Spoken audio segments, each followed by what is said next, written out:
Well, hello, members of 7th grade. Today we're going to talk about something we have been looking at, and now we got an official lesson on it. It's L99, inverse variation. And we have explored this before. I think it's best that we just jump into a problem. So go ahead and write this down. Trin travels 120 miles to visit a friend. If he averages 60 miles per hour, then I think it would make sense to us that the trip would take 2 hours. That's just one of the many possibilities. When we think about inverse variation, we want to be thinking about our x and our y's. So we're going to make a little chart here, our x's and our y's. If we think about it, this could probably go one of two ways, but we're going to call the x, the input, the speed, right? The miles per hour is our input, whereas the time it takes in hours is our output. And so we can fill in this first one, if you go 60, then it'll take 2 hours, right? What else could happen? What if he went 40? How long would that take? Good, that would take 3 hours, right? Because he's going 120 miles. So if he goes 40 miles per hour, 3 hours, he'll be there. Okay, what if he averages exactly 30 miles per hour? What will happen? Very good, he'll take 4 hours. And then one more example, what if he decides to take the scenic route and really slows it down? He goes 20 miles per hour. Now, that seems painfully long, and why he would do that, I'm not sure. But let's just say maybe he's riding his bike. I don't know. But that would take him 6 hours, right? So what we talked about in our inverse variation, it's different than direct, because in inverse variation, what happens is as one quantity, say the x, increases or decreases, it has the inverse effect on the other. It's not like coffee at Starbucks, right? Where the more coffee I buy, the more I pay. Notice, like if I started at the 20 miles per hour, that gave me 6 hours as an output. Well, as I increased it, what happened to my time? It decreased, and that's inverse variation in a nutshell. So inverse variation, we already know, has a certain formula, y equals k over x. And if we were to take any of these kind of coordinate pairs, such as the 60 and the 2, we know the 2 is our output, so we're putting that in for the y. We'll keep the k as the k, and the 60 is our input, our miles per hour. And remember, we know what k means, and in this situation, if we were attempting to isolate k, what would we do? Well, we'd multiply in both sides by 60, and in that case, we get 120 equals k, right? And so that's you know what the k is. But let's try one more other situation. So let's plug this one in. So the 4 is my output, so I'll put that for the y, and there's my k, and then the 30 is my input. I put that for the x. If I multiply both sides, guess what? What would I get? K equals 120. And what is K? Well, I'm sure you can tell me. It's the constant of variation. And we can see in different situations how this can play out differently.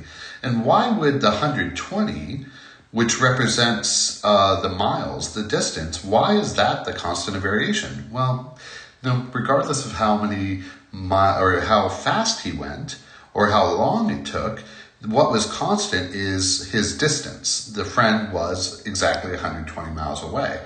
Therefore, in this situation, we find the distance to be the constant. That's not always the case, though. Let's look at this situation. Go ahead and write it down. Robots are programmed to assemble widgets. The number of robots working, and they're going to call that N, although I just realized I refuse to do that, and the time, T, it takes are inversely proportional. If it takes 10 robots 8 hours to assemble a boatload of widgets, how long would it take 20 robots? So, again, sometimes it's just in the language they tell us. They tell us right here that this situation is inversely proportional.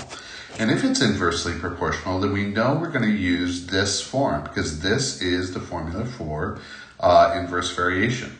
Now notice what they tell us. They talk about 10 robots. That's an input, right? It's the number of machines I have working to create these widgets. So that's my x, right? That's my input.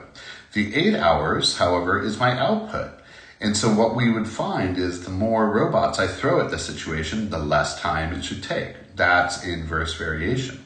So if I plug these numbers in, so I say, okay, so the 8 is the y, nothing's happening to that k, but the x is my 10. Then what I would do then is I would find my constant variation by multiplying both sides by 10. I'd find it to be 80. Now you'll see that this practice happens again in your book next year. So once you've done that, you've found the constant of variation, what you do is you rewrite the formula for this situation, which is simply y equals 80 over x. And then we can use that formula for any situation. If they ask us about, well, what about 5 robots? What about 2 robots? What about 20,000 robots? What about, well, I guess in this situation, what about 20 robots? Well, again, what we do is we would merely plug that 20 in for our x, because that's our input. And then we'd say, okay, y is equal to 4. And then we would answer out, well, it's going to take them 4 hours. And I'd give a big box around that because that seems really logical. 10 robots take 8 hours. So wouldn't it make sense for 20 robots to take half that time? And yes, it does make a lot of sense. Kind of easy numbers they're throwing at you, but the idea should stay the same even when the numbers get difficult. All right, so the last thing I want to kind of remind us of is, what does inverse variation graphing look like? And we're going to look at this situation. We're going to use these to help us with that. So we're going to draw a quadrant, single quadrant. I don't think you have to go crazy on making sure everything's nice and clean, but you do have graph paper. I'm not really bothering with that. Because our input was the miles per hour, I'm going to put that on the x-axis. And I'm going to break that up by tens. So this will be 10 miles per hour, 20, 30, 40, 50, and then 60 following it. And then remember, our output was the amount of hours it took. So I'm going to go by ones there. So the amount of hours are 1, 2, 3, 4, 5, and then 6. And then I just established that that's 1 and that's 5. And then anyone reading my thing could figure that out. And then what do we have? Well, we have things like when I went 60 miles an hour, it took me 2 hours. So that's 62. When I went 40 miles per hour, it took me 3 hours. 43. Boom, right there. How about 30 miles an hour? How long did it take? Yep, you're right. It took 4 hours. And then the last example, we said 60 miles per hour. It took 2 hours. And notice that is not a line at all. Yeah, because it's not direct variation. Remember, direct variation is linear. It's also proportional. It goes directly through the origin. This is inverse. It's a whole completely different animal. So what we see is this sort of jazz, right? A curvy sort of situation, if you will. Yeah, and I know we already kind of talked about this, but here it is again, hopefully setting forth into your brain. So it's Monday, huh? And we did an investigation. So I'm going to give you the real deal Holyfield homework at L99.